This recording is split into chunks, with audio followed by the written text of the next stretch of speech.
एक रोज जंगल में नाग और नागिन आपस में बात कर रहे थे। मैं बहुत खुश हूँ नगीना, अपनी इन 2 बेटियों को पाकर।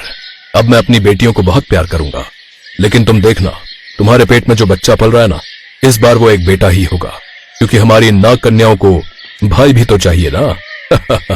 हाँ जरूर, मैं अपनी दोनों बेटियों को भाई दूंगी। जब वो दोनों बातें कर रहे थे तभी उस जंगल में एक शिकारी शिकार के लिए आया हुआ था। उसे दूर एक हिरन दिखा। शिकारी ने जैसे ही वो तीर चलाया तो हिरन तो वहाँ से बच निकला, लेकिन वो तीर जाकर नागराज को लग गया। क्या हुआ तुम्हें? नागराज दोनों बेटियों को नगीना को देकर खुद जमीन पर गिर पड़ता है। अब मेरा जाने का समय आ गया है नगीना, मुझे माफ करना। मैं अपनी बेटियों को बाप का प्यार नहीं दे पाऊंगा, तुम इन्हें उस भैरव से बचाना। ये कहते ही उसने दम तोड़ दिया। शिकारी वहाँ भागता हुआ आया। ये मुझसे क्या गुनाह हो गया? मैंने तो तीर हिरन को मारने के लिए चलाया था, लेकिन ये तीर तो इच्छाधारी नाग को लग गया। ये तूने क्या किया मूर्ख? अब तुझे इसकी सजा भुगतनी पड़ेगी। आज से तू पत्थर की मूर्ति बनकर यहाँ खड़ा रहेगा। इतना कहते ही वो पत्थर का बन गया। ये कहकर नगीना वहाँ से अपनी दोनों बेटियों को लेकर पास के गांव में चली गई और अपनी दोनों 4 महीने की बेटियों को एक लकड़हारे के घर के बाहर रख दिया और अपने सर से नागमणि निकालकर अपनी दोनों बेटियों को स्पर्श करवाया। मुझे माफ करना मेरी बच्चियों, अब तुम्हारे 5 साल के होने तक तुम्हें यहाँ रहना होगा। ये कहकर नगीना वहाँ से चली गई। उनके रोने की आवाज सुनकर अंदर खाना बना रही लकड़हारे की पत्नी उर्मिला बाहर आती है। हे राम, ये मैं क्या देख रही हूँ? सुनिए अजी, बाहर आइए, देखिए तो कितनी सुंदर बच्चियाँ हैं। तभी उसका पति वो लकड़हारा जगत बाहर आता है। ये किसकी बच्चियाँ हैं और यहाँ कैसे आई?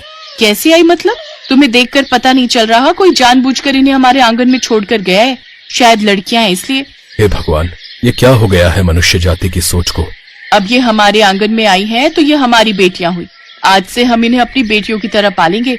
शायद इसीलिए भगवान ने मुझे एक बेटा देने के बाद दूसरी बार माँ के सुख से वंचित रखा, ताकि मैं इनकी माँ बन सकूं। अब से ये मेरे बेटे की बहनें और वो इनका भाई। लेकिन क्या ये सही रहेगा उर्मिला?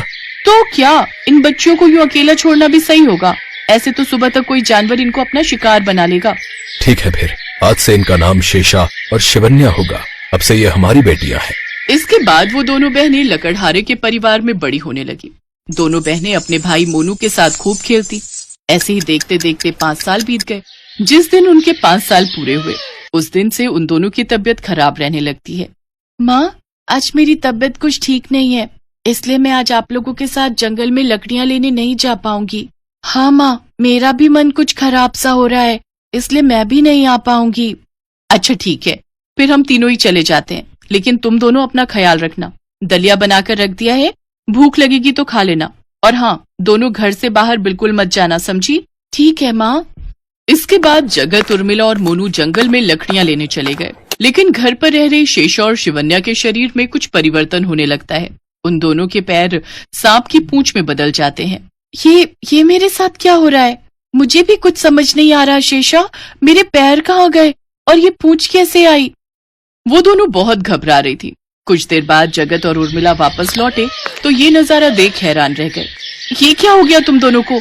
अचानक ये सब क्या है? ये तुम्हें समझ नहीं आ रहा क्या? इतने दिनों से हम जिन्हें अपनी बेटी समझकर पाल रहे थे, वो असल में नाग कन्याएं हैं। इसने अपना सच छिपाकर हमें धोखा दिया है।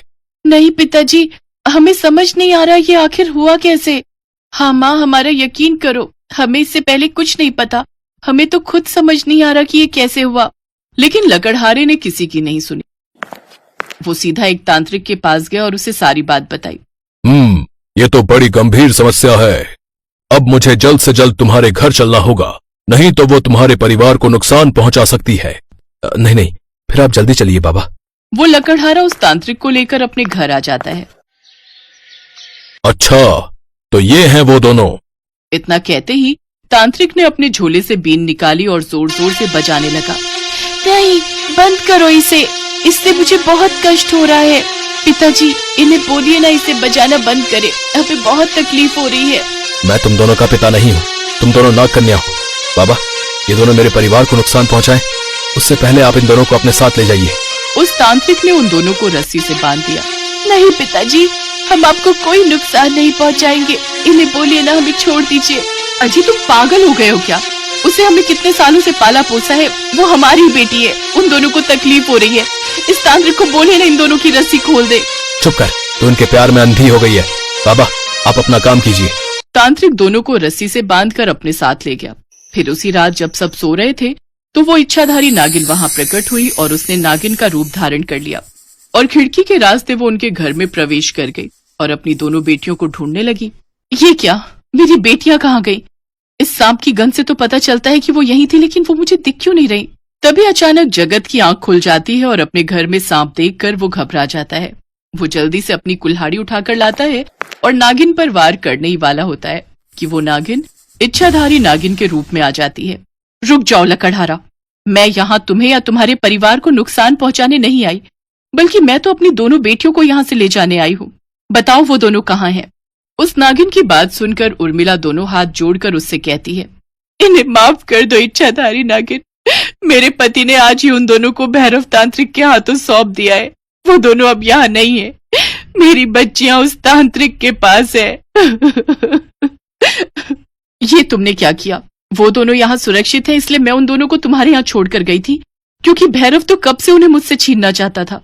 वो कोई तपस्या कर रहा है जिसके लिए उसे 2 नाग कन्याओं की बलि देनी है।